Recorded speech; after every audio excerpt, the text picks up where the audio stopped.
I'm going to show you 6 ways I find buyers for businesses and why using a business broker is most definitely not one of them. This is part of a series on how to exit a company even if you don't plan on selling. It's worth knowing this stuff and making your business less dependent on you. In the last video, I showed you how to value your business, but if you can't find a buyer, then your business is arguably worth nothing.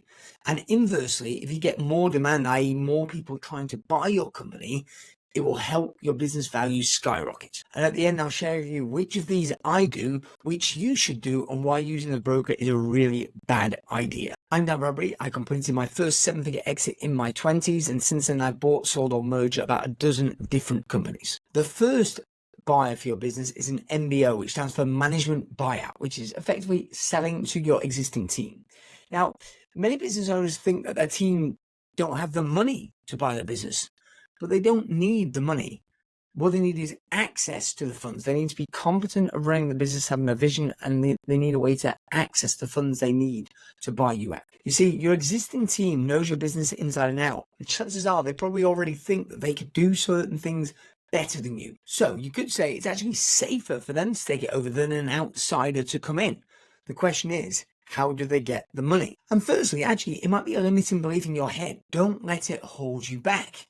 They may not have the money now, but they might have a wealthy relative who will back them, or access to funds in some way that you are not aware of because you've never asked the question. And another way that this can be done is if the business is strong enough, the business can be used to raise debt, which is used to fund the buyout. MBOs happen all the time, all over the world. So a good example of this is the American retail chain J. Crew, which had a management team buyout about a decade ago.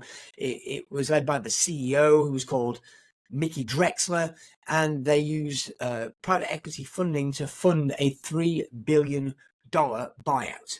But the management team stayed in there and continued to grow the brand. The second buyer is one of your existing customers. Sometimes the customer loves your business so much they want to buy it. This is especially true in B2C, where customers can be really passionate about the products. Do you remember the famous Remington razors ad that said, "I like their razors so much, I bought the company"? I was delighted and impressed. So impressed, I bought the company. That's a perfect example. A customer fell in love with the products and they were financially successful, and they believed they could take the business to new heights. This approach isn't just limited to B2C, it also works in B2B, because a frequent buyer will know your business inside out as well. They have expertise, financial capacity, and they see the potential in owning your business. Selling to a customer who already trusts and values your products or services can be a smooth transition. By looking down your supply chain, you might find an enthusiastic customer or client ready to take the reins. So that's buy number 2, selling to an existing customer. And the iconic example that I just mentioned was Remington products. So Victor Kayam, a satisfied customer of Remington shavers, liked the product so much he decided to buy the company in 1979. He purchased the whole Remington brand and the business for just $25 million. This classic example shows how a passionate customer can become an enthusiastic owner and take the business to new heights. The third buyer is selling to one of your existing suppliers. So think about the people that you buy a lot of stuff from. They might be interested in buying your business to expand into new markets or to protect their existing revenue streams. If you're a major source of income for them, they might want to protect that relationship by buying the company, right? This is especially true if your business represents a significant portion of their revenue. They want to ensure that the revenue is not going to go elsewhere. By purchasing your business, they can secure and possibly grow their income while also diversifying their operations. It's a win-win scenario. They gain more control over the supply chain, and you get a committed buyer who already understands your industry and the relationship. And the suppliers can also benefit from economies of scale by integrating your operation with theirs. This could reduce costs and increase profitability. This makes your business more valuable to them than it might be to a completely different one. A good example of this, of selling your business to a supplier, would be the acquisition of White Wave Foods by Danone in 2017, right? So White Wave were a major supplier of organic and plant-based foods, and Danone was a significant buyer of White Wave's products and acquired the company for $12.5 billion to secure its supply chain, extend its product line, and strengthen its position in the healthy foods markets. Buy number 4, we've covered selling to your existing team, which is MBO. We've also discussed selling to a customer, which is down the supply chain, and selling to a supplier, which is up the supply chain. Now let's talk about buy number 4, selling to a competitor, which is selling sideways. So selling to a competitor can be highly advantageous because they can also achieve economies of scale. I'm currently working with a client in a niche market where a competitor backed by financial investors is buying up the competition to create a larger, more dominant group. This strategy works because the competitor can operate more efficiently at scale, i.e. with better margins. So when they buy my client's business, they can integrate it into their existing infrastructure, reducing overhead costs. They won't need 2 sets of insurance policies, 2 headquarters, or 2 sets of accountants. This consolidation means the same revenue will generate more profit for the new buyer than it did for my client. By leveraging their infrastructure, competitors can get a better return on investment, making it a smart move for them to scale this way. Here's an infamous example of that. That's Facebook's acquisition of Instagram in 2012. At the time, Instagram was a fast-growing competitor in the social media space, and Facebook acquired Instagram for $1 billion, eliminating competition and integrating a rapidly growing platform, enhancing its overall value and user engagement. Buy number 5 is one that a lot of people think of, but have no idea how to approach. It's selling to a private equity. So private equity firms basically make money by investing in companies, scaling them up, and then flipping them on. They often have large amounts of capital, sometimes, for example, raised through pension funds and other institutional investors, and it's often seen as the ideal exit strategy because they're liquid.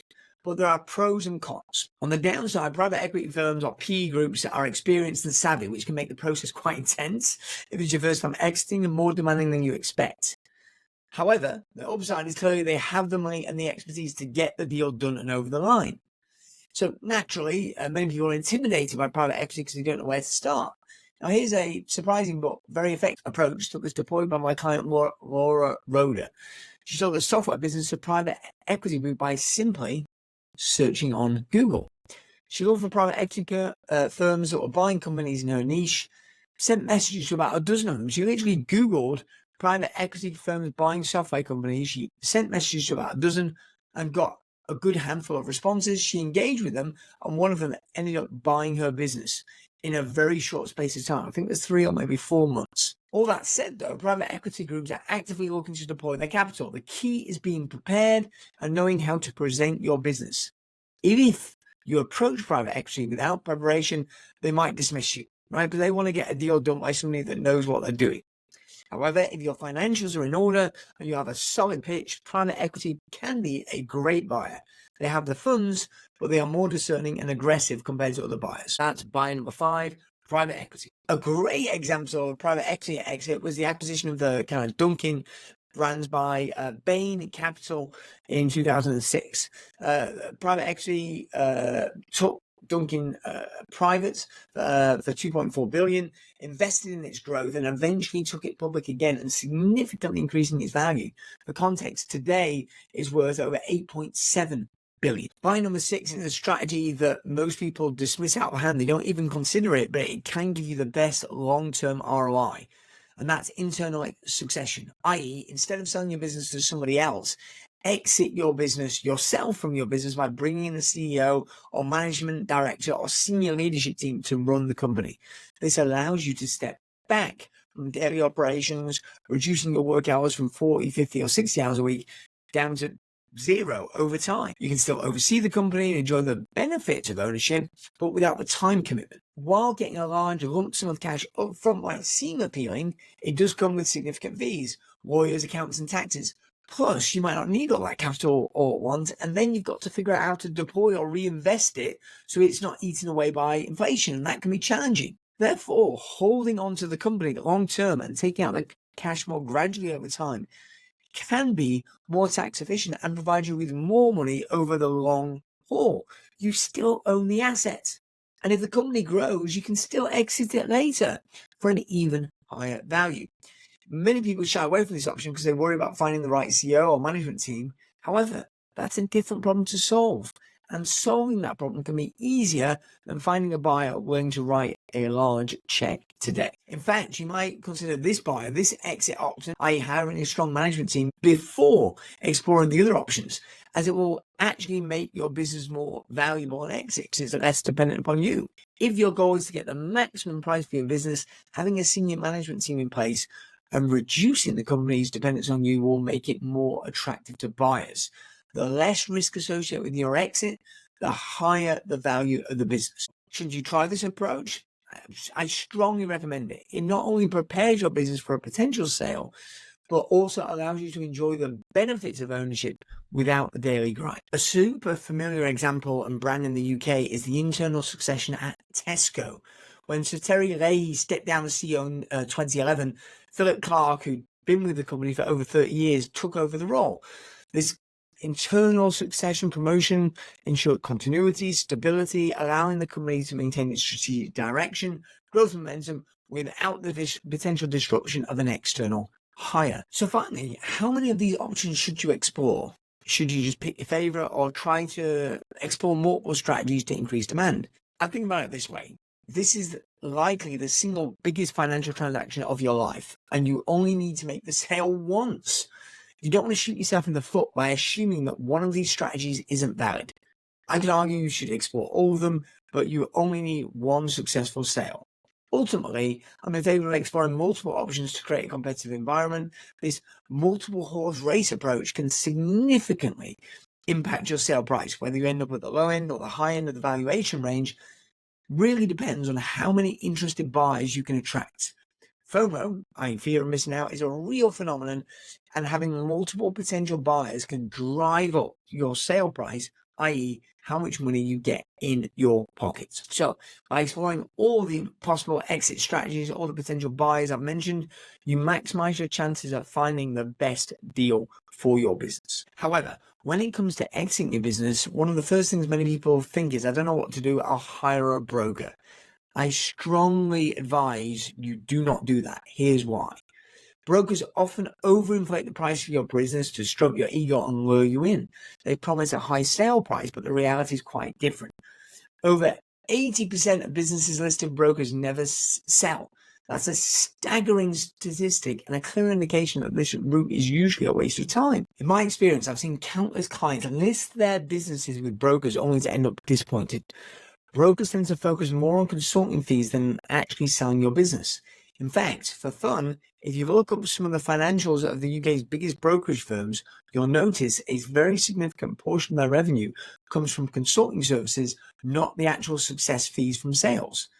Independent research suggests that most brokers only sell between 5 and 20% of the businesses they list, and that's the bait and switch. They lure you in with the promise of selling your company for a high price, but they make their real money on consulting. They charge you fees for valuations, marketing, and other services, regardless of whether or not your business sells. This setup benefits them and not you.